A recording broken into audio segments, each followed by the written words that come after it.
Hi ಎಲ್ಲರಿಗೂ welcome back to my YouTube channel.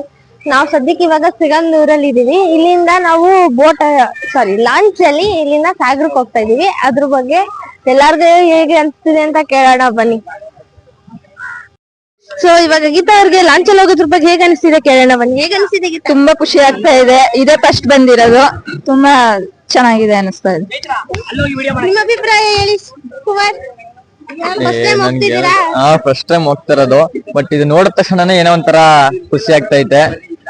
So ನಿಮ್ ಮನ್ಸಲ್ಲಿ ಏನೇ ನೋವಿದ್ರು ಕೂಡ ಇಲ್ಲಿ ಬಂದ್ ಇದ್ ನೋಡ್ಬಿಟ್ರೆ ನೀವ್ ಆ ನೋವನ್ನೇ ಮರೆತು ಖುಷಿ ಆಗ್ಬಿಡ್ತೀರಾ, ಹ್ಯಾಪಿ ಆಗ್ಬಿಡ್ತೀರಾ.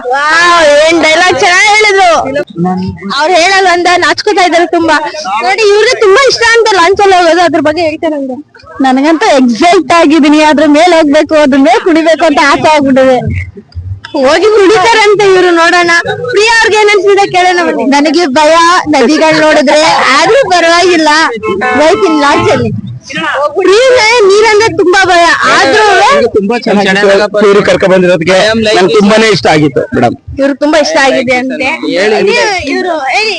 ಏನ್ ಅನ್ಸ್ತಿದೆ? ನಂಗೆ ತುಂಬಾ ಚೆನ್ನಾಗಿ ಅನಿಸ್ತಾ ಇದೆ. ಅಷ್ಟೇ ಅನಿಸ್ತಿರೋದು, ಏನ್ ಅನಿಸ್ತಿಲ್ಲ. ಆದ್ರೂ ಪಾಪ ನಮ್ ಪ್ರಿಯಂಗೆ ತುಂಬಾ ಭಯ. ಬಟ್ ಆದ್ರೂ ನೀರಂದ್ರೆ ಅಷ್ಟ್ ಭಯ ಇದ್ರು ಲಾಂಚ್ ಅಲ್ಲಿ ಬರಕ್ ನಮ್ಗೋಸ್ಕರ ರೆಡಿ ಆಗಿದ್ದಾಳೆ. ಏನು ಮಾಡಕ್ಕಾಗಿಲ್ಲ, ಎಲ್ಲ ಬಿಟ್ಟು ಹೋಗ್ಬೇಕಾಯ್ತದೆ. ಬರೀ ನಮ್ ಗಂಗಾಧರಣ್ಣನ ಬಗ್ಗೆ ಕೇಳೋಣ. ಇವರು ಗಂಗಾಧರಣ್ಣ ಅಂತ ನಮ್ಮ ಮುಖ್ಯ ಅಧಿಕಾರಿ, ಇವರು ನಮ್ ಬಾಸ್. ಅವ್ರಿಗೆ ಹೇಗೆ ಅನಿಸ್ತಿದೆ? ನನ್ಗಂತೂ ತುಂಬಾ ಖುಷಿ ಆಗ್ತಾ ಇದೆ. ನೋಡೋಣ, ಒಂದು ಹೊಸ ಎಕ್ಸ್ಪೀರಿಯನ್ಸ್, ಫಸ್ಟ್ ಟೈಮ್. ಥ್ರಿಲ್ಲಿಂಗ್ ನೋಡೋಣ ಆಗಿದ್ರೆ ಬನ್ನಿ.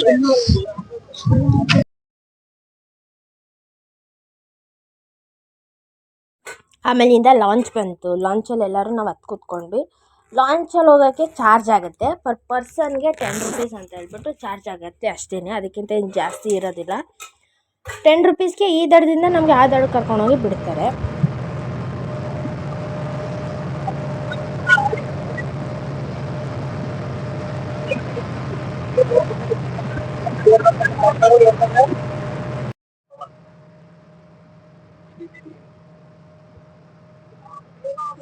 ಈ ಲಾಂಚಲ್ಲಿ ಹೋಗೋದು ಎಲ್ಲ ನಮ್ಮ ಟೀಮಲ್ಲಿ ಇರೋ ಎಲ್ಲರಿಗೂ ತುಂಬ ಹೊಸದು ಅಂತಲೇ ಹೇಳ್ಬೋದು. ತುಂಬ ಎಲ್ಲರಿಗೂ ಎಕ್ಸೈಟ್ಮೆಂಟ್ ಆಗಿತ್ತು, ಥ್ರಿಲ್ಲಿಂಗ್ ಆಗಿತ್ತು. ಒಬ್ಬೊಬ್ಬರು ಒಂದೊಂದು ಅಭಿಪ್ರಾಯಗಳನ್ನ ಬೇರೆ ಹೇಳಿದರು. ತುಂಬ ಎಂಜಾಯ್ ಮಾಡಿದ್ದೀವಿ ಇದರಲ್ಲಿ ಹೋಗ್ಬೇಕಾದ್ರೆ. ಯಾಕೆಂದರೆ ನಮಗಂತೂ ಆ ನೀರು ನೋಡ್ತಿದ್ರೆ ಸ್ವಲ್ಪ ಭಯನೂ ಆಗ್ತಿತ್ತು. ಎಲ್ಲಿ ಬೋಟ್ ಮುಳುಗೋಗ್ಬಿಡುತ್ತೋ ಅಂತ ಹೇಳ್ಬಿಟ್ಟೆಲ್ಲ ಫುಲ್ಲು ಭಯ ಆಗ್ತಾಯಿತ್ತು.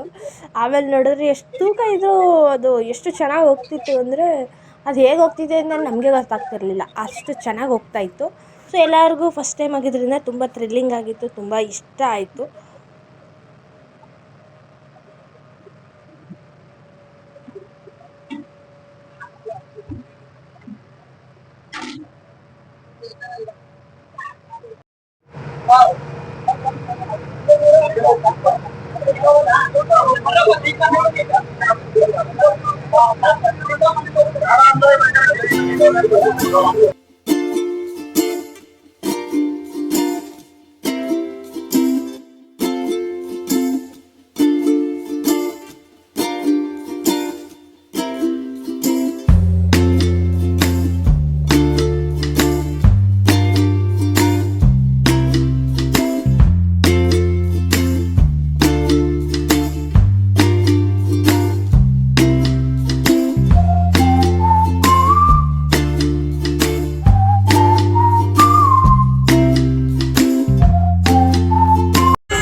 ಅಡಬೇಡಿ ದುಃಖದ ಮಾತು ನಿಮಗಿಂದು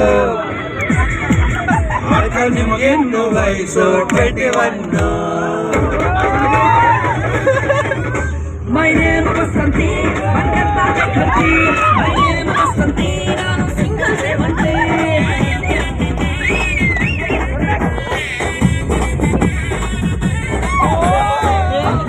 ಮೈಲಾರಕ್ಕೆ ಬಂದೆ ನಾನು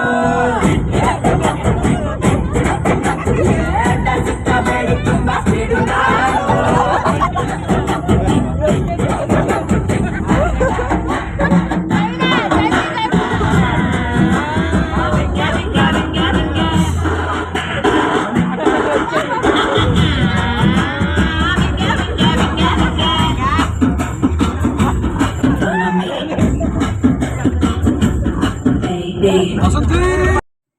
ಸೊ ಬಸ್ಸಲ್ಲೆಲ್ಲ ಫುಲ್ ಎಂಜಾಯ್ ಮಾಡಿಕೊಂಡು ನೆಕ್ಸ್ಟ್ ನಾವು ಬಂದಿದ್ದು ಟೆಂಪಲ್ ಅಂದರೆ ಹಳೆ ಪದ್ಮಾವತಿ.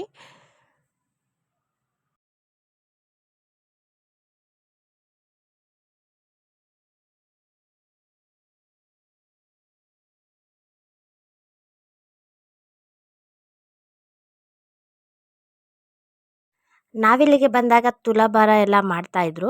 ಸೊ ನಾವು ಅದನ್ನು ನೋಡಿ ಎಲ್ಲ ಕೇಳಿದ್ವಿ. ಅದಕ್ಕೆ ಅವ್ರು ಹೇಳಿದ್ರು ಇಲ್ಲಿ ಏನಾದ್ರು ಹರಿಸ್ಕೊಂಡಿದ್ರೆ ತುಲಾಭಾರ ಮಾಡ್ತೀನಿ ಅಂತಂದರೆ ಅದು ಖಂಡಿತವಾಗ್ಲೂ ನೆರವೇರುತ್ತೆ ಅಂತ. ತುಂಬ ರೀತಿಯ ವಿಧವಾದಂಥ ಬೇರೆ ಬೇರೆ ಥರ ಆರೈಕೆಗಳಿತ್ತು ಇಲ್ಲಿ. ಸೊ ಬಳೆ ಕೊಡೋದು ಅಥವಾ ತುಲಾಭಾರ ಮಾಡಿಸೋದು ಮತ್ತು ಧಾನ್ಯಗಳು ಕೊಡೋದು, ಈ ಥರ ಎಷ್ಟೊಂದು ವೆರೈಟೀಸ್ ಆಫ್ ಇತ್ತು ಇಲ್ಲಿ. ಅದನ್ನೆಲ್ಲ ನೋಡಿಕೊಂಡು ನಾವು ಟೆಂಪಲ್ ವಿಸಿಟ್ ಮಾಡಿದ್ವಿ. ಇಲ್ಲಿ ಇನ್ನೊಂದೇನಪ್ಪ ಹೇಳಬೇಕು ಅಂದರೆ ಇಲ್ಲಿ ಜಾಸ್ತಿ ಹಾವುಗಳದ್ದು ಕೆತ್ತನೆಗಳಿದ್ದಿದ್ದು, ಅಂದರೆ ಮೂರ್ತಿ ಆಗಿರ್ಬೋದು, ಈ ಥರ ವಿಗ್ರಹಗಳಾಗಿರ್ಬೋದು, ಜಾಸ್ತಿ ಅದೇ ಇದ್ದಿದ್ದು. ಸೊ ಬಳೆ ಪದ್ಮಾವತಿ ಅಂದರೂ ಅದು ಅಷ್ಟೇ ಒಂದು ಹುತ್ತು ತುಂಬ ಬಳೆಗಳಿದೆ. ಅಲ್ಲಿಗೆ ಅದೇ ಫೇಮಸ್ ಅಂತಲೇ ಹೇಳ್ಬೋದು. ಮತ್ತು ಇಲ್ಲೊಂದು ನಾಗರ ಕಲ್ಲು ನೋಡಿದ್ವಿ, ಇದು ತುಂಬ ದೊಡ್ಡದಾಗಿತ್ತು.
ಈ ಟೆಂಪಲ್ ಆದಮೇಲೆ ನೆಕ್ಸ್ಟ್ ಬಂದಿದ್ದು ನಾವು ಇಡಗುಂಜಿ ಗಣಪತಿ ದೇವಸ್ಥಾನಕ್ಕೆ.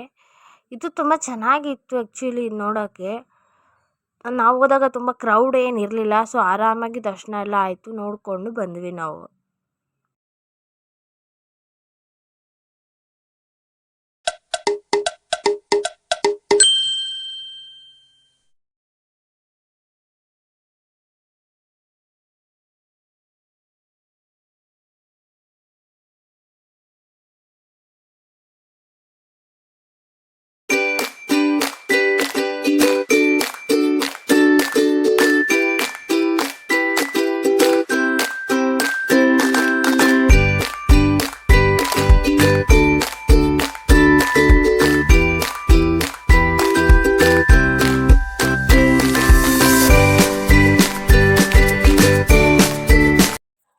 ಸೊ ಫೈನಲಿ ನಾವು ನೈಟ್ ಹೋಗಿ ಮುರುಡೇಶ್ವರನ ತಲುಪಿದ್ವಿ. ಸೊ ಲೈಟಿಂಗ್ ಎಲ್ಲ ಚೆನ್ನಾಗಿ ಹಾಕಿದ್ರು, ಅಲ್ಲಂತೂ ನೋಡೋಕೆ ಫುಲ್ ಖುಷಿಯಾಗ್ತಿತ್ತು.